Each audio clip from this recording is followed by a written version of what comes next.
Happy Wednesday. Welcome. Welcome to our May webinar with sessions on sessions.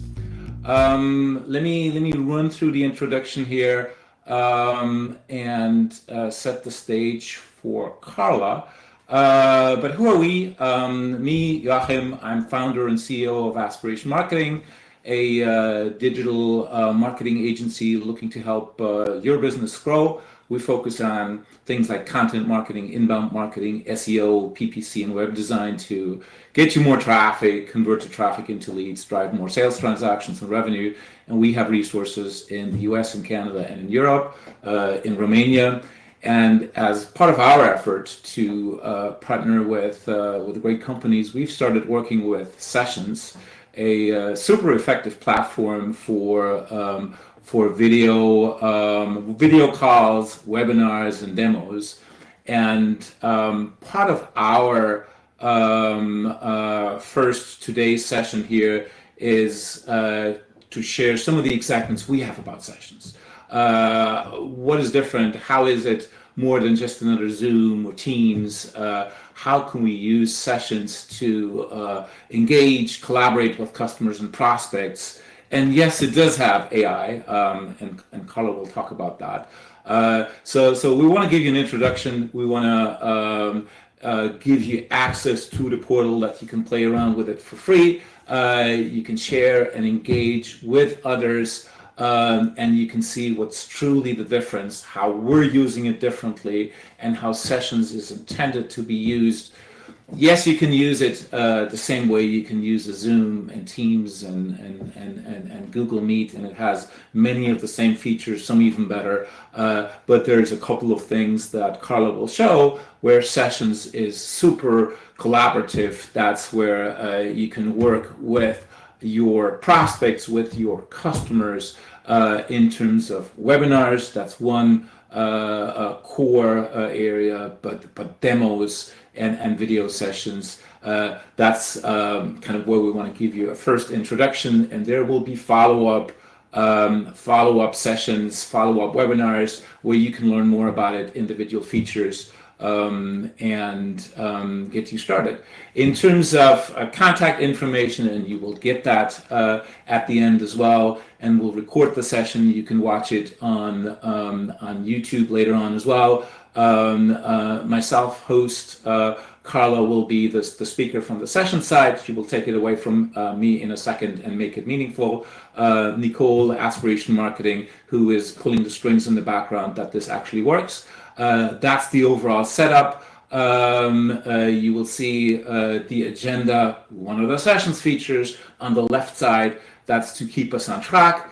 As we go through this, about a 15-minute walk through the Sessions platform, you can ask Q&As, and we should be done in about 25 minutes from now. And at the end, again, you will get some additional resources in terms of Sessions. How do you set up the platform? How do you actually use it? How do you submit support requests, and on and on.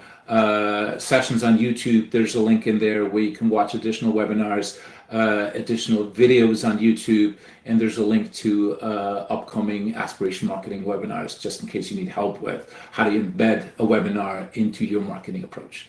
If you're watching this on YouTube, you know the usual: go like it, go subscribe to it, and share it with others. But mainly and most importantly, play around with the Sessions platform and use it to help generate your leads, to help interact with your customers and with prospects. That's the main intent of today's session. With all that said, let me hand it over to Carla from Sessions, who will actually show you what this is all about. Carla? Thank you, Joachim. It's great to be here today and have the opportunity to tell you more about Sessions. So we don't have much time, so I'll jump straight in. So Sessions is the platform for standout customer-facing webinars, workshops, and demos. Okay, that sounds great, but another way that I like to explain it to my family and friends is that Sessions is kind of like Zoom, but on steroids. So you get everything that you would expect from a top video conferencing platform. So for example, if you run events, you can have custom landing and registration pages. You can send out invites and reminders. The platform is 100% cloud-based, so participants can join with one click. They don't need to go and download apps and things. We have HD video and crystal clear audio and everything that comes with that. So custom backgrounds and noise reduction. You can take private notes and sync it with your Evernote and Notion and email. You can share your screen, put up your hand, share reactions and chat. And of course, we have the AI element that gives things like real-time transcriptions and summaries, translations, and it can even extract action points for you. Of course, there's cloud recordings and analytics and so much more. Right, so how is Sessions different? Well, to explain this, I need to go back in time a bit. So a few years ago, Rodu, the founder of Sessions, realized that if you create events that are a little more complex or meetings that are a bit more complex, then you have to use this whole ecosystem of tools. For example, you need a certain tool for scheduling. You need something, another platform to prepare. You need another platform to host the actual meeting.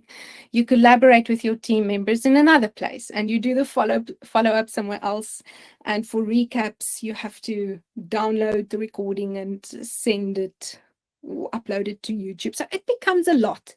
It becomes chaotic. There's a lot to keep track of. There's a lot to subscribe to, and it also becomes expensive because all these different platforms are involved.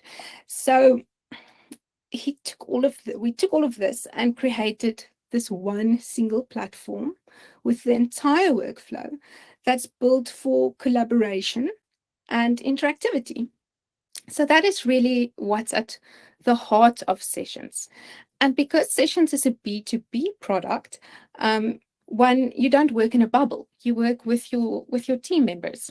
So that is why you can set up workspaces for your organization inside Sessions, and you can define roles for them. And this allows you to work as a team whilst you're creating all these complex meetings. So you can work together whilst creating, and once you have created something, you can share it with your entire workspace. So the thinking behind this is that it ensures higher productivity and also consistent quality. All right, so one way of doing this is through interactive agendas. Okay, so what is an interactive agenda? So if you look on the left-hand side of your screen, you should see the agenda that I'm using right now. It's kind of like a blueprint or an outline for your meeting, and it helps to keep you on track and on time. That's the one side of it. On the other hand, it's almost like having a little virtual meeting assistant because it loads everything at the moment when you need it.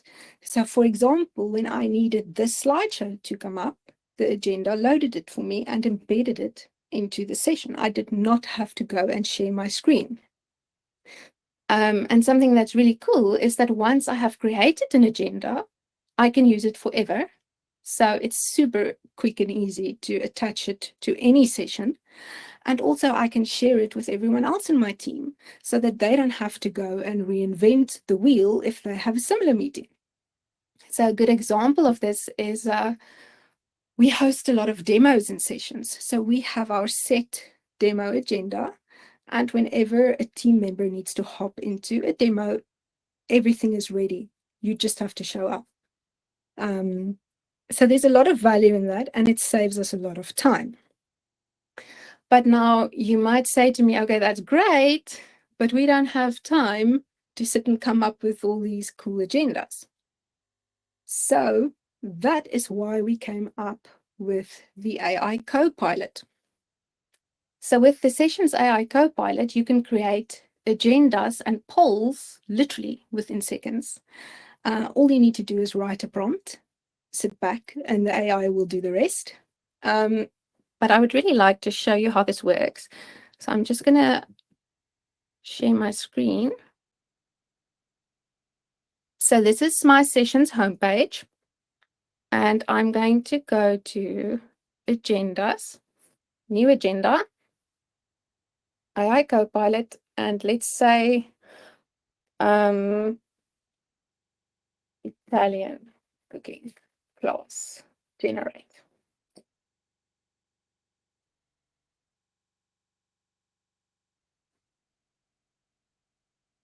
Yeah, so it takes a few seconds, but as you can see, it's already building my agenda for me.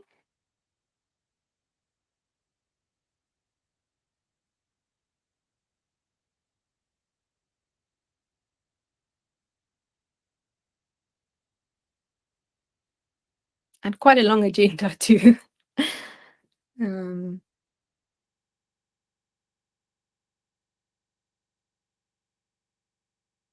All right, so here's the proposed agenda. If I don't like it, I can click on try again, and it will come up with a completely new agenda for the same topic. If I like it exactly the way it is, I can just click on use agenda, or I can say, okay, I want this section, this section, this section, this. I don't want this, but I want this. And then I can import. All right, so here's my agenda, and I can give it a name. Let's see. And I can edit pretty much anything. I can delete this one, for example, make this one shorter, and I can add resources to it. So, for example, a YouTube link, and let's add a file. All right. And then if I preview this agenda, it looks like this. So this would just be me on screen speaking. And here's my video. And if I play it, it'll play for everyone in the meeting. Here's my image or my slideshow. And yeah, so you get the idea. And I can do something similar for polls. So unfortunately, I can't share my screen to show you this, but I'm just going to click on polls in the bottom right-hand corner, and set one up quickly. AI Copilot, favorite Italian food, ? Generate. This takes a few seconds to create this for me. All right. And while you're doing this, Carla, that was one of the questions I got up front. Can sessions actually combine live components within the meeting and canned video components? I think what you've shown here is this works super nicely, that you can say, you know what, because you have a standard part of let's say a product demo, that you can always pull into 7 minutes of the product demo into an agenda, and you do your interactive part before, the interactive part afterwards. You can combine this super nicely. Exactly. It's very easy to hop between different modes. And also, what's really cool is that participants can interact with what's on screen. So now you see the poll on screen, and you can actually click on it right there and then and vote, cast your vote. And that also works for things like whiteboards, for example, or Google Docs. Everyone can work together. So it really is like next level collaboration. Right. So, but today, we're focusing on events and sessions. And of course, before we jump into that, I just want to mention that sessions is super versatile. So you can use it for one-on-one meetings. You can use it to have a video call with your grandmother if you wanted to. You can have a workshop with 10 people, or you can have a major event with 10,000 people. So whatever you need, we've got it. We've got you covered. So I've prepared a video on how to set up an event. And this is also a good example of embedding a video into sessions, which is something that you can do with your own webinars. So yeah, let's go. If you can press on the bottom left-hand side of the video to unmute. As you know, hosting webinars is a fantastic way to reach the right audience, generate leads, and increase conversions.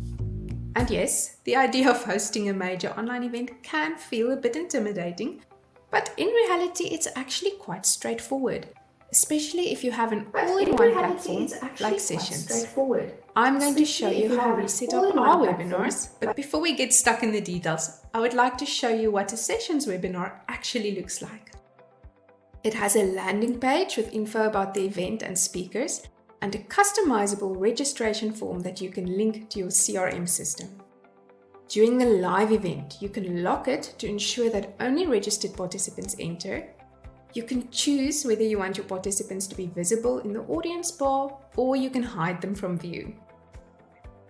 You have the option of adding an interactive agenda that loads your tools and presentations at the right moment. You can keep the agenda visible if you want everyone to be able to follow along, or hide it if you want a spontaneous discussion. Each embedded tool comes with its own default view mode or screen layout. You are free to change this whenever you want. You can set it for everyone, or you can let your participants choose for themselves. You can interact with your participants via chat, polls, and questions. Speaking of which, participants can write down their questions at any point, others can upvote them, and during the Q&A section of your webinar, you can choose the questions you would like to answer and feature them on the main screen.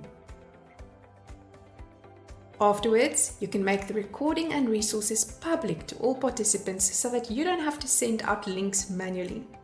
And you can keep track of exactly who registered and who attended, and download a CSV file with their contact details. Okay, now that we know what a typical webinar in Sessions looks like, let's talk about how to set it up. The first step is to go to Events on the Sessions homepage and create a new event. Give your event a name, set a time and date, and if you need colleagues from your workspace to help you, search for them here and add them as collaborators. When you're done, click on Create Event. On screen, you'll now see the general details of your event, and you can edit these at any stage. And to the left, you'll see a menu from which you can add speakers, an agenda, a landing page, a registration form, and more. Let's look at them one by one. To add speakers to your event, click on Speakers, New Speaker, and fill in their details like their LinkedIn URL, photograph, bio, etc. When you're done, click on Save Speaker. Now during the event, speakers will be able to change slides and select questions for the Q&A.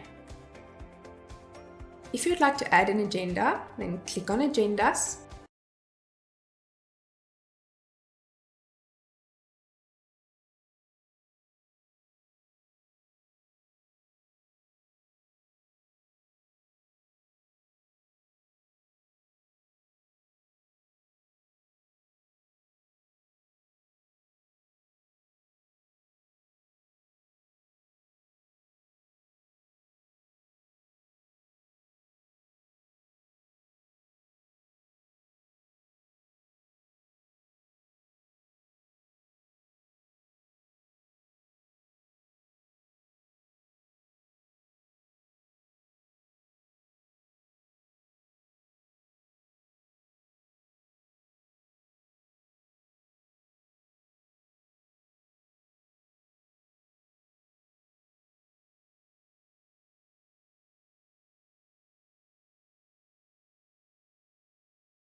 Sorry, I forgot to unmute.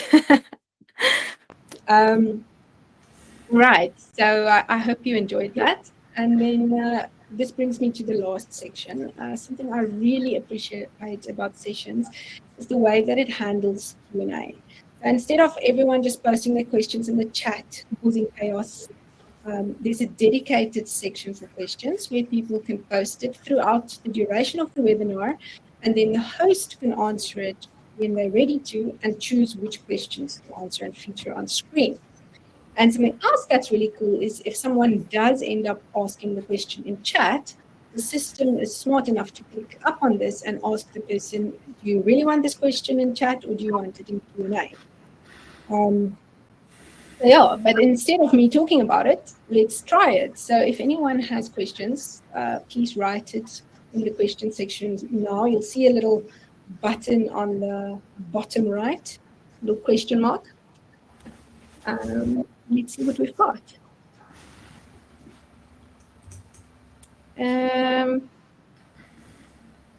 What are some common technical challenges in webinars and how can we overcome them?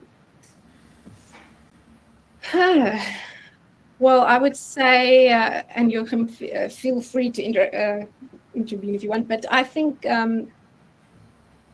just technical issues, unmuting or internet connections that are unstable. And a lot of that you can control in sessions. For example, you can force mute people or decide whether you want to see them or not, whether you want to give them the ability to have their cameras on. But there are some things we can't control, like people's internet or connectivity. Yeah. Anything you want to add? Joachim, are you with me? I'm here. I was jumping on the next one. There's a question on what metrics should we track to evaluate the success of our webinars. That very much depends on what's the objective of the webinar, right? Do you do this to have people sign up for something afterwards, and on and on. So you certainly want to track kind of how does it compare against the objective. The other thing is kind of standard metrics. How many people do you attract to the webinar? That depends on whether you actually advertise it. I mean, I don't know how the individual participants came in. Did you see it on our website? Did you see it on the sessions website? Did you see it on the LinkedIn platform where we had this set up as a LinkedIn event? So in terms of number of participants invited, number of participants showing up, number of participants that watched the thing all the way through, and then the follow-up, I mean, it very much depends on, again, the objective. Do you just want to convey a message, or do you have the session, the webinar, have a specific spot in the in your lead generation, in your nurturing workflow? But happy to help there if anybody has some specific questions, we can go into, you can contact us afterwards and we can follow up on those. And I would like to add to that, don't forget about the number of views later on YouTube, because a lot of people, it's hard to join live sometimes, but... Which is an important point, Carla. The webinar is more than just the webinar. It's the recording afterwards, what you do with it. You can do much more than just hosting the webinar and hoping for the best during the webinar. Exactly.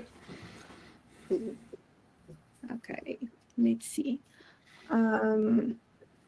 What are some cost-effective tools and technologies for hosting webinars? Well, I would say, of course, there are loads of tools out there. And I'm rooting for sessions, of course. But the reason I'm saying this is because we replace so many other tools. Are we the cheapest meeting tool out there? Probably not. But we replace so many other tools that it really becomes worth it. Is there anything you want to add, Joachim? No, I mean, I think you covered it. As there are so many tools, the question is, as a company, what are the key focus areas? What do you want to prioritize? I mean, you can obviously get, again, the Zooms, the Microsoft Teams, the Google Meets as part of your various platforms for free, but do they do webinars? Do they do what you've seen here, what you will see in other sessions? Do they do that collaboration? Maybe not. And because of that, do you potentially have to have another platform, and on and on and on, right? That's what quickly adds up to the cost. What you also should consider, how do you embed the solution in your CRM ecosphere, that you can then, again, follow up with participants and invite them to the next webinar. You found this interesting, go check another one, right? Those things are of value. And so if you kind of plot this out a little bit more than just, oh, let's host a webinar, but give the webinar a purpose in your marketing efforts, that'll help you very quickly see the various components you need, and then a platform like Sessions, which we love, obviously, otherwise we wouldn't show it, which will very quickly help those platforms come to the forefront, simply because they do offer a host of benefits if you're needing that portfolio of tools, and if you need it organized in a nice way. Okay. All right. What else we get? Let's do 2 more questions. All right. How long should a typical webinar last? Depends. I think. Yeah, it depends on. Let me chime in there. It depends on what you want to do and what you want to do during the webinar. If you have an in-depth training, education, it might be justified to do this an hour or 2 hours. But the problem is, if you're doing it for introduction purposes, awareness purposes, not many people stay on for a webinar, and then what you end up having is everybody signs up, nobody shows up, everybody watches the recording on whenever free time afterwards. That's only half the effect. So we made some good experience with a 15-20 minute webinar. Everybody has 15 minutes, 20 minutes, people show up, and then you can also very nicely package it, record it, put it on YouTube. You will see this with this one here, and follow up, so you get the double, triple effect by leveraging the content multiple times. Exactly. And I want to add, if you want people to join live, you need to keep your target market in mind. For example, if I have 3 young kids, there's no way I would watch a 1 hour webinar at 6 p.m. in the evening. It's impossible. So there's so much to keep in mind with that type of thing. Right. So why don't we wrap it up here, Carla? Let me go back to the slide here, the thank you slide. So thanks everyone for joining today. You will see the recording on YouTube. Again, like it, subscribe to the channel, both on the session side, both on the aspiration marketing side, and share it. You will see the follow-up materials as we have contact information that we'll send to you. So go out and use it, and let us know what you think. Thanks again for participating. Happy Wednesday. Thank you.